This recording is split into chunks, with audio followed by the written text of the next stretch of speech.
우리는 왜 음모론이나 사이비 신흥 종교에 빠질까요? 지난 시간에 얘기했습니다. 음모론의 폐해는 어떤 사실, 사건, 현상을 해석할 때 인간관계나 상관관계 없는, 그러나 그럴듯한 맥락이나, 그러니까 맥락을 그럴듯하게 만들어내요. 그래서 사이비 증거들에 기반하여 확신을 갖게 하는 데 있어요. 완전히 반지성주의로 환원되어 있는 상태죠. 그러니까 그거는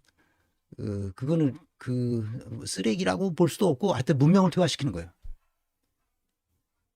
마녀 사냥이 그랬고, UFO 같은 게 그랬고, 아폴로 11호 달 착륙이 그랬고, 프리메이슨리도 똑같이 그랬고, 이런 음모론의 특징은 확실한 증거보다는 추측에 근거해야 합니다. 그럴 것이다, 그랬을 것 같다, 이런 식이죠.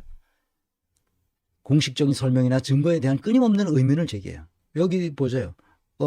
얼마 지난 다음에 누구 말이 맞는지 한번 보자. 땡땡땡 말이 맞는지 내 말이 맞는지 한번 두고 봅시다. 이렇게 시비 붙는 사람도 있어요. 끊임없이 다른 걸로 합니다. 음모론에 한번 빠지면 그 예수천당, 그 불신 지옥, 이 믿음에 빠지는 거와 똑같은 거예요. 음모론적 현상은 사회의 불신과 불안이 커지는 경우에 나타납니다. 그래서 미래가 불확실하고 불안정할수록 사람들이 어디에 마음을 편히 둘 수 없을 때 음모론이 사회적으로 확산됩니다. 신흥종교도 마찬가지죠. 음모론의 해악은 사회의 혐오를 조장한다는 겁니다. 그래서 추미애를 혐오하도록 만들잖아요. 추미애를 평가하면 되는 거지, 다른 사람을 혐오할 필요는 없어요. 그 사람은 그 사람들의 과거의 행적을 보고 그 사람이 맡은 역할에 충실하도록 안내해 주면 되는 거예요. 그거 우리가 할 일이에요. 내가 그래서 이 문재인이든 조국이든 문희임 노조 이 5명에 대해서 내가 개인적으로 그 사람들을 혐오하지 않아요. 그 사람들 그 괘씸죄는 있지만, 그러나 그 사람들은 한 인격자로서 내가 존중해요. 그러나 공적으로 잘못한 것은 잘못했다고 명확하게 말해줘야죠. 그래, 윤석열처럼 타자를 배제한다는 거예요. 공산 전체주의, 빨갱이 이런 식으로 딱 배제하고 자기 생각에 맞는 사람들만 데리고 사는 거죠. 이게 바로 뭐야? 옛날식 고대 또는 중세까지 있었던 공동체. 하나의 신앙, 하나의 명령, 하나의 해석만이 존재하는 사회. 그 사회를 꿈꾸고 있는 거예요, 윤석열이. 근데 지금은 완벽한 다양성의 시대.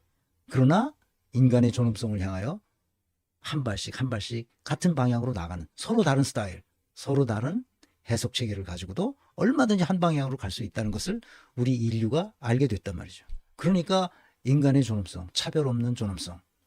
그렇지만 서로 재능이 다르기 때문에 불평등은 어쩔 수 없다. 그러나 인간적인 삶을 살 수 있는 권리, 인간다운 생활을 할 수 있는 권리, 이 헌법적 권리를 반드시 우리 민중이 해내야 된다는 거예요.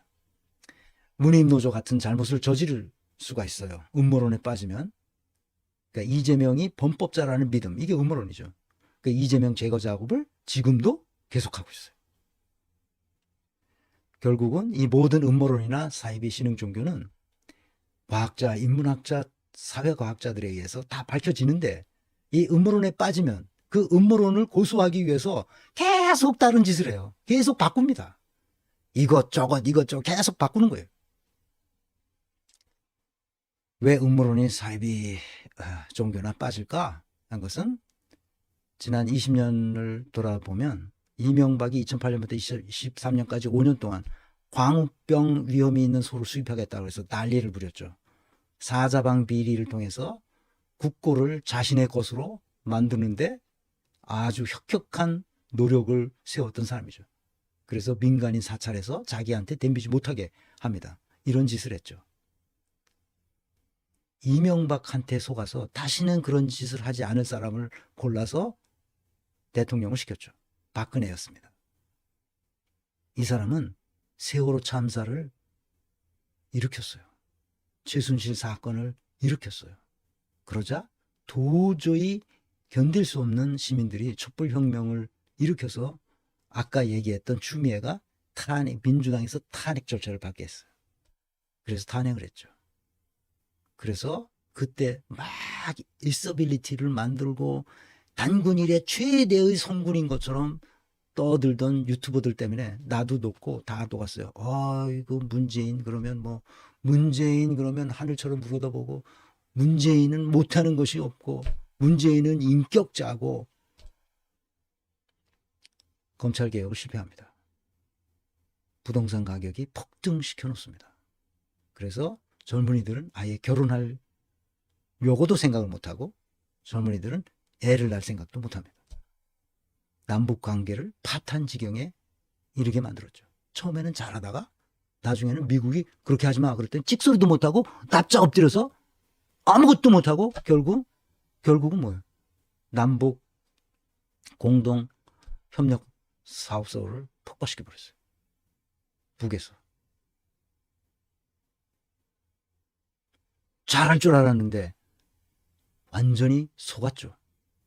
이 세 사람 다 사기꾼입니다. 윤석열, 이태원 참사 벌써 났어요.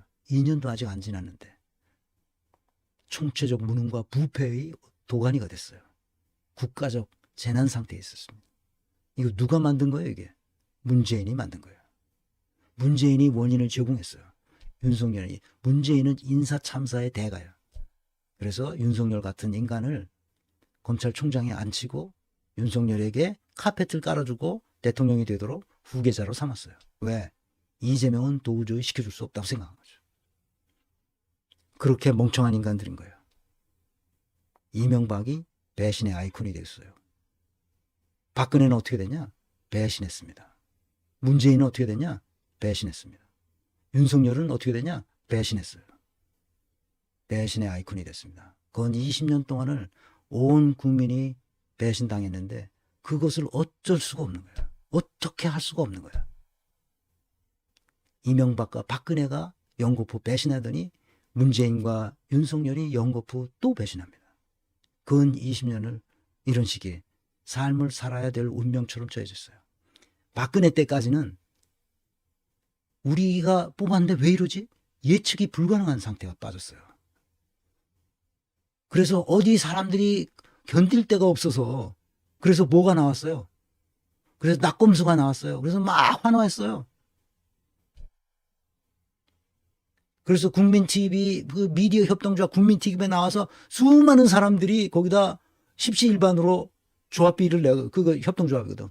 조합비를 내고, 처음에 그 설립자들이 낸 거, 설립자들은 조금 더 돈을 많이 냈고, 나머지 그 초기에 그 발기인 내가 100명인가 막 10억이 들어왔어요. 그때 당시 10억은 엄청 큰 돈인데 10억이 들어왔어요. 그래서 방송수사를 세우고 거기서 송출하고 그런 일을 나보고 좀 도와달라고 부탁을 해서 내가 이 한양대학에서 나와가지고 이걸 마지막으로 우리 시민들을 위해서 내가 마지막 봉사를 해야 되겠다 하고 봉사를 할 겸 경영 담당 이사를 맡아 협동조합에서 맡아가지고 그걸 하기 시작했어요. 한 6개월쯤 지났는데 정관이고 선언문이고 이런 걸 다 내가 만들었어요. 왜? 협동조합에 대해서 사람들이 잘 몰라 뭐가 뭔지. 그래서 내가 만들어가지고 그것을 그 총회에서 통과시키고 그래서 이제 출발을 했습니다. 근데 그때 조합원이 약 3만 명 정도 됐을 겁니다. 그런데 그 조합원 10만 정도 돼야 비즈니스가 돼요. 미니멈 10만입니다. 미니멈 10만이 돼요. 근데 4만도 안 됐어요. 그때 당시. 그러니까 조합원을 늘리기 위해서 여러 홍보 활동도 하고 전국 순회 공연도 하고 다 했어요. 그래서 조금씩 조합원이 늘어나는 거예요. 우리 방송을 좋아하는 사람들도 있고. 그래서 했는데 뭐 자세한 얘기는 안 하겠지만 이거를 하려면 전략적으로 어떻게 해야 된다는 걸 내가 다 알 거 아니야. 거기다 다 그 자원은 어느 정도 있고 그걸 잘 활용해서 하면 되는데 욕심이 너무 많아 사람들이. 그래서 내가 이렇게 하려고 하는 것을 다 못하게 하는데 그 못하게 하는 내가 이런 걸 하면 다 어떻게 되냐. 내가 그 협동조합의 이사장이 되고 싶어서 저 사람이 저런다. 이러고 있는 거예요 사람들이. 뒷구녕에서 자기들끼리. 나중에 그걸 알았죠. 그래서 내가 정말 이성의 언어로 그게 아니고 이 협동조합을 잘 되게 하려면 이렇게 하는 게 좋다 이런 얘기를 했는데 그 사람들은 이거 관심이 없죠. 이 말에 관심이 없어요. 다 어떻게 자기들 원하는 대로 사업을 해야 되는 사람 10만이 될 때까지 절대 사업을 하면 안 된다. 내가 은행원 출신인데 은행에서 10만이 돼야 카드 사업을 하든 뭘 하든 할 수 있다. 그러니 그렇게 하지 말자. 지금 좀 참자. 그리고 이사들 봉급 조금씩만 받자. 그냥 출퇴근하는 비용만 받자. 그렇게 해가지고 조금만 더 참고 10만이 될 때까지만 좀 참자. 다 소용이 없습니다. 지금 당장 눈앞에 있는, 네, 그때 알았어요. 언론사 출신 임원들이 그렇게 가난한 사람들인 줄 몰랐어요. 돈이 너무 없는 거야. 그래서 여기서 봉급을 충분히 줬어야 됐어. 나는 그걸 아니 언론사에서 다 부장급 이상 다 내놓으라 한 그 직위를 가지고 있던 사람인데, 아니 아이 대학 등록금을 낼 돈이 없을 정도로 가난하다는 걸 나중에서야 알았어요. 그럼 그렇다고 말하지. 그러면 그 급여를 충분히, 이사들은 그냥 봉사하자, 나는 그랬거든. 그러니까 급여를 받지 않고 10만 될 때까지 급여 받지 않고 그냥 하자. 근데 그분들은 돈이 필요했던 거야. 그 진작에 얘기해지. 그러면 내가 줬을 텐데. 아이고. 너무너무 아까운 기회를 놓쳤어요. 그래서 이제 한국에서는 뭐도 안 되는구나. 그리고 내가 그만뒀어요. 딱 끝냈습니다. 다시 뭐 와서 해달라고 나중에 뭐 또 전화도 하고 막 그러는데, 아유, 떠나간 건 다시 돌아보지 않습니다. 예측 불가능성, 말이 통하지 않는 거죠. 더 이상 국민의 의사가 정치권에 먹히지 않는, 예측 불가능한, 우리가 예측했던 건 다 틀려버리는. 그래서 더구나 문재인은 우리가 그렇게 오매불망 검찰 개혁하라는데 결국 안 했어.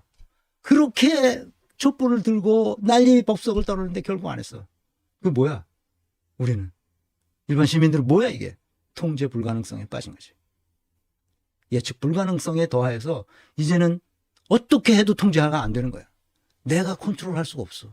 내가 나 자신을 컨트롤할 수가 없어. 어떻게 될지 몰라 국가가. 문재인서부터 윤석열까지 이 지경에 빠지게 됐어요. 우리는 누구도 믿을 수 없는 세상이 된 거야. 그래서 음모론이 횡행하는 거야. 음모론에 기대는 거야. 이렇게 되지 않을까? 또 어떤 놈이 이걸 속이지 않을까? 이제 속이면 어떡해? 예측 불가능하고 통제 불가능한 사회에서 믿을 데가 없는 거야 이게. 그러니까 누가 그 지푸라기 하나라도 잡을 심정으로 음모론에 기대고 있는 거야. 사이비 종교에 기대는 게 바로 그거야. 국회의장의 권위는 어디서 오는 거야?